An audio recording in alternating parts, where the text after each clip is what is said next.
په کاروبار باندې زه ورور ته خوشکي کوم، په کاروبار باندې زه زوی ته خوشکي کوم چې کار شته ته کار نه کوې، جنګ هم ورسره کوم، خوا هم ورسره بدوم، خوشکي هم ورته کوم او بد یې ایسوم.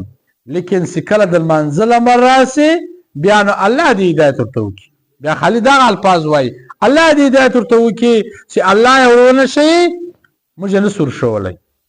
نو دلته ولې ته دی نه ورته وایي چې الله دې په کار برابر کړي، الله دې دونه طاقت تا ته درکړي چې ته کاروبار وکړې پیسې راوړې.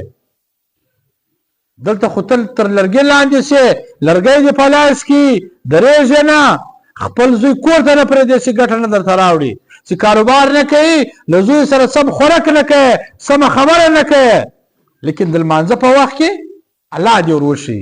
په دې ځان نسو خلاصولی. دا یاد ساتئ، ټول دا یاد ساتئ، خپل اولادو باندې